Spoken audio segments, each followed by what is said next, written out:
Alo អ្នកទាំងអស់គ្នាខ្ញុំមាននេះគឺខ្ញុំមានដំណឹងមួយចង់ចែកជូនទៅកាន់អ្នកទាំងអស់គ្នាពេលថាមានគ្នាមើលចំនួនគឺបានដឹងទេតែខ្លះទៅគឺអត់ទាន់បានដឹងទេកាលពីម្សិលមិញនៅក្នុងថ្ងៃទី25មានកាក់ថ្មីមួយបានលេចទៅលើcrypto exchange Binance ដែលមានឈ្មោះថា Praxis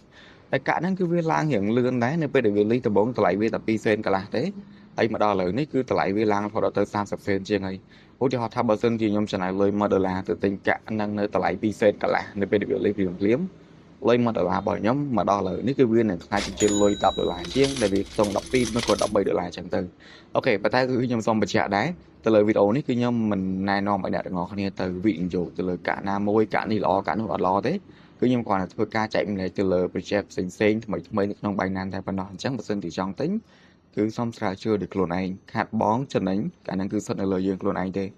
អូខេឥឡូវចូលមកដល់វីដេអូរបស់យើងវិញហើយសម្រាប់អ្នកដែលត្រូវការទិញឬមួយក៏លក់ឬមួយក៏ចង់ដឹងពាក់ព័ន្ធមួយ crypto ផ្សេងៗអ្នកទាំងអស់គ្នាត្រូវមាន account Binance ណាបើសិនជាអត់ទាន់មានទេអាចធ្វើតាមវីដេអូណែនាំរបស់ខ្ញុំខាងក្រោមបានរបៀបបង្កើត account Binance ឬមួយក៏យើងចូលទៅ download app នៅក្នុង Play Store ហើយនៅពេលដែលចូលឈ្មោះកុំភ្លេចដាក់ referral code របស់ខ្ញុំដើម្បីទទួលបានអត្ថប្រយោជន៍ផ្សេងៗនៅពេលដែលអ្នកទាំងអស់គ្នាប្រើប្រាស់គណនី Binance អូខេឥឡូវចូលមកដល់ project crypto របស់យើងវិញសួរថា project ហ្នឹងវាដំណើរការដូចម្ដេចហើយវាមានគម្រោងអីខ្លះនៅក្នុងហ្នឹងចំពោះ Praxis ហ្នឹងវាគឺជាកាក់មួយនៅក្នុង Protocol Network ដែលវាជា leader នៅក្នុង network មួយហ្នឹងតែម្ដងណាហើយជាមួយនឹងកាក់មួយហ្នឹងវាក៏មាន platform ផ្ទាល់ខ្លួនរបស់វាដែរដែលមានឈ្មោះថា universal.app អញ្ចឹងបើសិនជាអ្នកទាំងអស់គ្នាចង់ដឹងថា platform ហ្នឹងគេនិយាយពីអីគេអ្នកទាំងអស់គ្នាអាចចុចតាម link របស់ខ្ញុំនៅខាងក្រោមបានជាមួយនឹង platform ហ្នឹងគឺខ្ញុំសូមសង្ខេបព្រោះតែម្ដងគឺគេប្រើវាសម្រាប់ធ្វើការ trading ទៅលើកាក់របៀបថាយើងទិញលក់កាក់ណានិយាយស្រួលស្ដាប់នៅក្នុងនោះវាមាន network ច្រើនអ្នកទាំងអស់គ្នារហូតដល់ទៅ14 network ជាងហើយជាមួយនឹងការទិញលក់កាក់ផ្សេងៗហ្នឹងគឺវាលឿនហើយវាងាយស្រួលទៀតវាអត់ត្រូវការថ្លៃសេវាអីណាញ៉ៃច្រើនទេចំពោះថ្លៃសេវាគឺវាត្រូវការតែថ្លៃសេវាជាកាក់ practice ហ្នឹងតែម្ដងឧទាហរណ៍បើសិនជាអ្នកទាំងអស់គ្នាប្រើ decentralized ផ្សេងៗដូចជា Uniswap ឬមួយក៏ PancakeSwap ឬមួយក៏អីផ្សេងៗតាម network មួយគឺវានឹងត្រូវការអាសេវានឹងនៃកាក់នឹងមួយដូចជាត្រូវការកាក់ Ethereum ត្រូវការកាក់ Binance ឬមួយក៏ត្រូវការកាក់ Polygon អីចឹងទៅអញ្ចឹងគឺវាយ៉ាងស្មុគស្មាញច្រើនហើយយើងត្រូវការទិញអាកាក់នឹងតិចសម្រាប់មកធ្វើថ្លៃ fee របស់វាតែបើសិនជាយើងទិញលក់នៅលើ platform universal.app ហ្នឹងអាហ្នឹងគឺវាអត់ទាមទារថ្លៃសេវាអីញ៉ៃច្រើនទេដូចខ្ញុំបញ្ជាក់នៅខាងលើហ្នឹងអញ្ចឹងតែរួមទៅគឺវាស្តៀងនឹង decentralized ដែរប៉ុន្តែបើសិនជាយើងទៅប្រើវាជាក់ស្ដែងវាដូចជា crypto exchange អញ្ចឹងអ្នកទាំងអស់គ្នាវាមានមុខងារច្រើនមែនទែនហើយខ្ញុំសូមបញ្ជាក់មួយទៀតណាចំពោះ platform universal.app ហ្នឹងនៅពេលដែលយើងចុះឈ្មោះគឺវាអត់ទាមទារឲ្យយើង verify តាញ៉ាំបានទេវាស្តៀង crypto exchange មែនប៉ុន្តែវាអត់ទាមទារដូច crypto exchange ទេដោយសារវាមិនមែនជា crypto exchange ចឹងបើសិនជាអ្នកទាំងអស់គ្នាត្រូវការប្រើ platform សម្រាប់ទិញលក់ crypto ដែលអត់ត្រូវការទាមទារតាក់សញ្ញាប័ណ្ណអីហ្នឹងអាហ្នឹងគឺត្រូវហើយជាមួយនឹង platform មួយហ្នឹង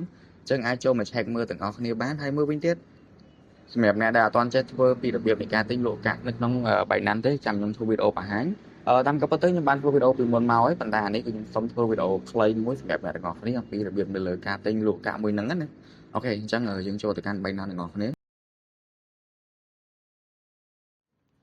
ាអូខេអ្នកទាំងអស់គ្នាវីដេអូនេះគឺជាវីដេអូខ្លីដែលខ្ញុំធ្វើពីរបៀបនៃការទិញលក់កាក់អញ្ចឹងបើសិនជាអ្នកទាំងអស់គ្នាចង់ទិញឬក៏លក់កាក់ crypto គឺអ្នកទាំងអស់គ្នាត្រូវមានកាក់ USDT នេះជាមុនសិនតែជាមួយនឹងកាក់នេះវាប្រៀបដូចជាលុយដុល្លាររបស់យើងអញ្ចឹងដោយសារអីនៅក្នុងមួយកាក់វាគឺស្មើនឹង$1អញ្ចឹងបើសិនជាអ្នកទាំងអស់គ្នាចង់ដឹងពីរបៀបទិញវាដោយប្រើធនាគារដូចជា ACIDA APA អញ្ចឹងទៅអាចធ្វើតាមវីដេអូខាងក្រោមបានរបៀបទិញលក់កាក់តាមរយៈ P2P អូខេអញ្ចឹងន័យថាឧទាហរណ៍ថាអ្នកទាំងអស់គ្នាបានទិញកាក់នឹង$1ហើយអញ្ចឹងយើងចូលទៅទិញកាក់ crypto ផ្សេងៗយើង back ទៅក្រោយម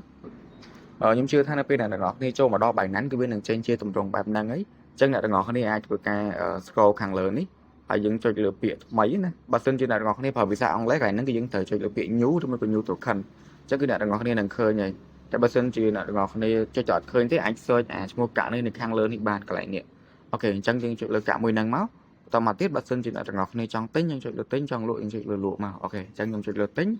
ហើយកន្លែងនេះគឺអ្នកទាំងអស់គ្នានឹងឃើញជាទម្រង់បែបហ្នឹងឥឡូវតម្លៃកាក់វាឡើងដល់1កាក់35សេនហើយវីដេអូនេះគឺខ្ញុំធ្វើអ្នកទាំងអស់គ្នាអំពីរបៀបទិញផងនិងរបៀបលក់ផងអញ្ចឹងរបៀបនៃការទិញគឺអ្នកទាំងអស់គ្នាត្រូវសង្កេតមើលកន្លែងនេះឈ្មោះកាក់ហ្នឹងឲ្យត្រូវចាក់ច្រឡំកាក់ផ្សេងហើយបន្តមកទៀតអ្នកទាំងអស់គ្នាអាច check មើលកន្លែងទីផ្សារហើយនឹងចំនួនកំណត់កន្លែងនេះគឺខ្ញុំសូមrecommend អ្នកទាំងអស់គ្នាបើសិនជាវាចេញចំនួនកំណត់ហើយអ្នកទាំងអស់គ្នាបដូរមកទីផ្សារវិញមកវាងាយស្រួលនៅក្នុងការទិញ អូខេអញ្ចឹងកន្លែងនេះគឺយើងត្រូវបំពេញចំនួនដែលយើងចង់ទិញចំនួនប៉ុន្មានដុល្លារអញ្ចឹងកាក់របស់ខ្ញុំមិញគឺខ្ញុំមានចំនួន9ដុល្លារព្រោះថាខ្ញុំចង់ទិញ6ដុល្លារចុះអញ្ចឹងនៅពេលខ្ញុំចុចទិញមកអូខេអញ្ចឹងគឺវានឹងទិញឲ្យយើងតែម្ដងហើយសួរថាកាក់ហ្នឹងយើងមានប្រមាណយើងអាចចូលមក check មើលកន្លែងទ្រព្យសកម្មរបស់យើងបានអូខេចុចលើហ្នឹងមកអញ្ចឹងនៅពេលដែលយើងចុចមកលើហ្នឹងគឺយើងនឹងឃើញហើយកាក់របស់ខ្ញុំគឺខ្ញុំមានចំនួន16កាក់ជាងហើយវាស្មើនឹង5.96យើងទិញមិញវាប្រហែលជាអាចកាត់សេវាពីបេសេអ្នកទាំងអស់គ្នាអូខេអញ្ចឹងបើសិនជាយើងចង់លក់វិញអញ្ចឹងចុចមកកន្លែងការជួញដូរឬមួយគូ trade នេះមកគឺវានឹងចេញកាក់ហ្នឹងដែរហើយអញ្ចឹងយើងបដូរពីទិញទៅជាការលក់វិញហើយយើងទាញអានេះមិនណាហ្នឹងហើយយើងទាញវាក្រុម100មកតែបើសិនយើងអត់ចង់លក់ទាំងអស់ទេយើងចង់លក់ខ្លះយើងទៅសេចំនួនដែលយើងចង់លក់មកលក់2កាក់ឬមួយក៏លក់3កាក់អីចឹងទៅអូខេសម្រាប់ខ្ញុំឧទាហរណ៍ខ្ញុំចង់លក់ទាំងអស់អញ្ចឹងយើងចុចលក់វិញមកគឺវានឹងលក់កាក់មួយហ្នឹងទៅជា USDT ឲ្យយើងវិញតែម្ដងនេះដូចអ្នកទាំងអស់នេះឃើញអញ្ចឹងមិញកាក់ USDT ខ្ញុំមាន3ឥឡូវវាឡើងដល់9វិញអីហើយរបៀបនៃការលក់នេះគឺអ្នកទាំងអស់នេះអាចទិញវានៅពេលតម្លៃទាបហើយយើងអាចលក់វិញនៅពេលដែលតម្លៃខ្ពស់បានប៉ុន្តែគឺខ្ញុំសូមបញ្ជាក់ម្ដងទៀតគឺខ្ញុំមិនណែនាំឲ្យអ្នកទាំងអស់គ្នាទៅវិញយកលុយលើ crypto ណាមួយទេឬមួយក៏កាក់មួយហ្នឹងទេ